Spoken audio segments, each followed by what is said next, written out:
WSU has a goal to become a sustainable and carbon-neutral campus. Projects are in full swing, but is the university on track to hit its goal by 2040?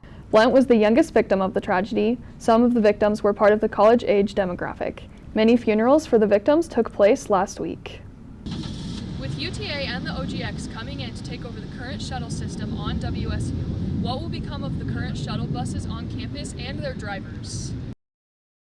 According to Weston Woodward, Director of Campus Services, many of the current shuttle drivers have been with WSU for 10 to 20 years. There's a lot of possibilities. Right now, we've told them that we'll help them find jobs within a facilities management organization or throughout campus. A lot of the shuttle bus drivers are already retired from another job, and so most of them aren't actively looking for a job once our shuttle bus program ends.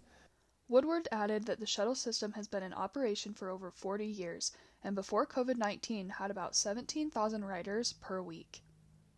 I have mixed emotions. I can understand some of the reason why they want to use the BRT. I don't believe that they're going to have the same level of service that we've been able to provide. I mean, it is progress, I guess. It's things we have to accept, but I do have mixed emotions about how well it's going to serve the community and our students. LaRue has been the fleet manager since 2004 and said that in his time here, the shuttle route and the system itself have undergone many changes. Woodward said that while UTA will run most of the Ogden campus, facilities management hopes to continue to run a shuttle from here to the Davis campus. I'm Marisa Nelson reporting with Wildcat News. Meanwhile, the Utah House approved Utah Tech University to be the new name for Dixie State University last week.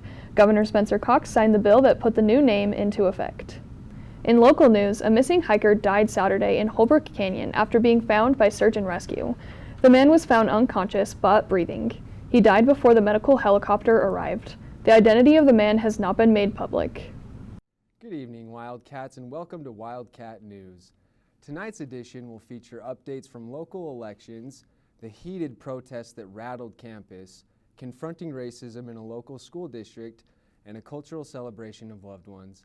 Stick around because we will be back with the news that you need to know in just a moment.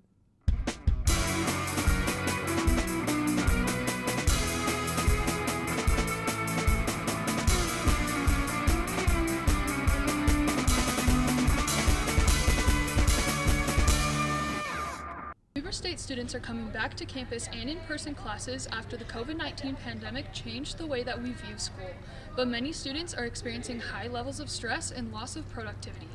Because of the ongoing concern of the pandemic and the stress that comes with it, Associate Director of Clinical Services Aaron Jeffrey says that students are running out of ways to cope. I think one of the challenges that we've recognized is that many people can deal with acute stress and short-term challenges. When you protract that, and we've got a chronic stressor in our life, people, they wear out their coping strategies early on, and so we're into this longer-term phase. The Counseling Center also held their annual Mental Health Day on November 10th, where therapy dogs were brought into the university to help students alleviate stress. In other news, a partial lunar eclipse that took place on the 18th and 19th became the longest one the Utah area has experienced in 580 years. The eclipse began around 11 p.m. on Thursday night and was most clearly seen from the western part of the state, lasting a total of 6 hours and 2 minutes. The final Wild Chat of this semester took place on December 1st, but more speakers will be coming next semester, so stay tuned. I'm Marisa Nelson reporting for Wildcat News. Back to you in the studio.